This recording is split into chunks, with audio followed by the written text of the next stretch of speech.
Hello guys! Hello Gemini! Welcome dito sa aking channel, Kapalaran 888 Gemini. Alamin natin kung anong messages, vibration, gabay, energy para sa inyong lahat. Tayo general reading. So, alamin natin guys kung anong messages. Okay, Gemini. Wow! Okay, Gemini. Meron kang 5 cards dito. Okay, 5 cards, eto. First card natin is, ang sinasabi ng baraha sa'yo is hello. Goodbye to the old and hello to the new. May kailangan kang tapusin. May kailangan na magtapos sa buhay mo. Or pwedeng natapos na siya. Isang estado sa buhay mo. Kasi para tong the world card eh. Isang situation, isang sitwasyon sa buhay mo na posibleng nagtapos na or kailangan nang tapusin. Like, for example, malapit ka nang makapagtapos ng pag-aaral. Or pwedeng next is retirement. Pwedeng may mga magre-retire dito. Tapos na yung kontrata, tapos na yung bahay na pinapagawa, tapos na yung utang na binabayaran. So, goodbye ka na doon sa kung ano man itong estado ng buhay mo na to, and ready ka na i-welcome kung ano man to na new beginnings. Okay, Gemini, birthday. May birthday celebration siguro next month.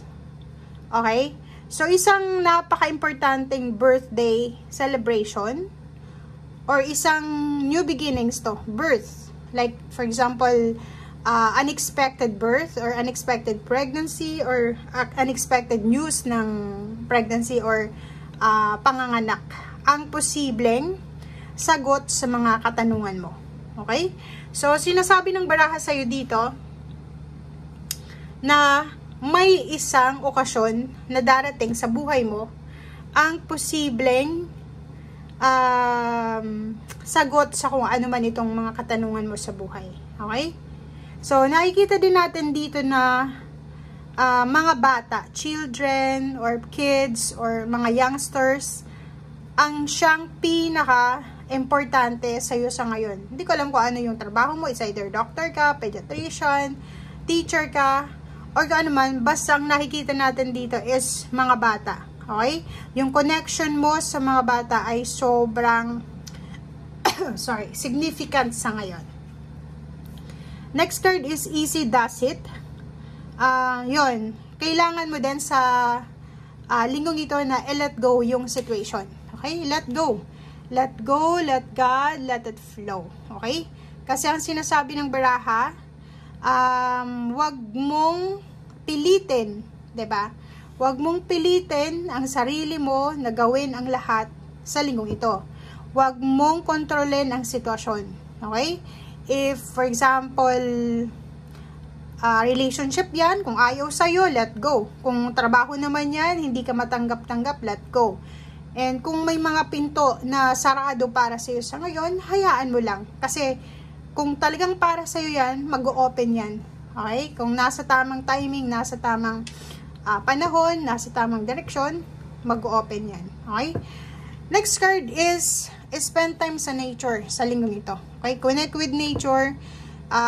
Makakaramdam ka ng inspiration, rejuvenation, and parang marirefresh yung energy mo by spending time outside with nature, with your family, with pets, or siguro pag-ground sa nature. And literal to, go outside. Diba? Go outside and breathe fresh air. Or pwedeng sa comfort zone yan, kailangan mong lumabas sa yung comfort zone para ma-discover mo kung ano ang naghihintay sa'yo sa labas ng comfort zone mo. Ano ba tong tanong mo sa linggong ito? May hinihintay kang tanong.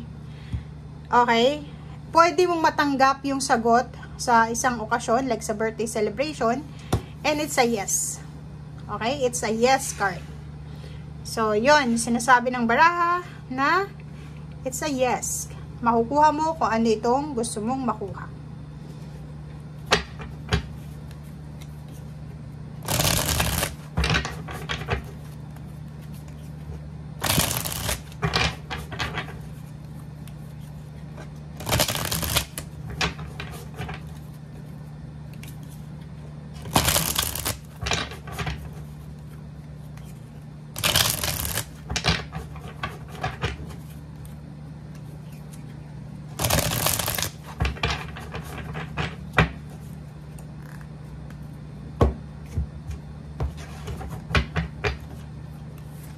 Okay, first card dito is Queen of Swords.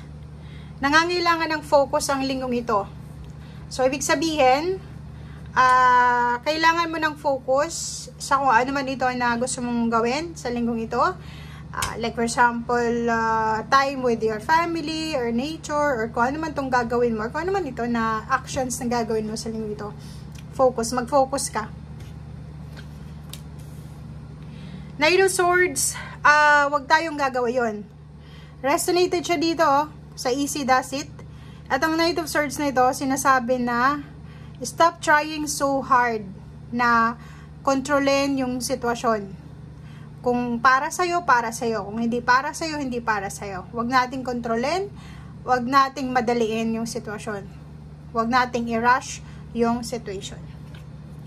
Page of Cups, may pwedeng mag-o-offer sa'yo, Gemini, if you are single. May mag-o-offer sa'yo ng relationship, may mag-o-offer ng forgiveness, apology, or support. Huwag masyadong mabilis. Okay? If ever man na lalaki ka man or babae, may manliligaw, nililigawan mo, huwag madaliin. Okay? Dahan-dahan lang. Slowly but surely. Okay? And patience. Diba? So, kung makikita mo dito, be patient, guys. Kasi, yan na nga yung sinasabi, kung para sa'yo, para sa'yo. Kung hindi para sa'yo, hindi para sa'yo. So, kailangan mo ng pasensya sa linggong ito. If ever, nag-aantay ka ng empowerment, like, nag-aantay ka ng salary increase, promotion, or kung ano man to na hinihintay mo sa linggong ito, be patient. Kasi, pag minadali mo yan, baka ma-overwhelm ka, mapagod ka, ma-stress ka, ang ending, susuko ka agad. So, sabi ng baraha sa'yo dito, bigyan mo ang sarili mo ng time na makapag-isip, bigyan mo yung sarili mo na mag-replenish ng energy, makapagpahinga, and wag nating kukontrolin yung sitwasyon sa linggong ito. Kasi, yun yung dapat na, yun, wag magmadali, wag mag-rush any situation man na papasukin mo or pumasok sa buhay mo sa linggong ito. Okay guys, thank you for watching and see you again. Bye!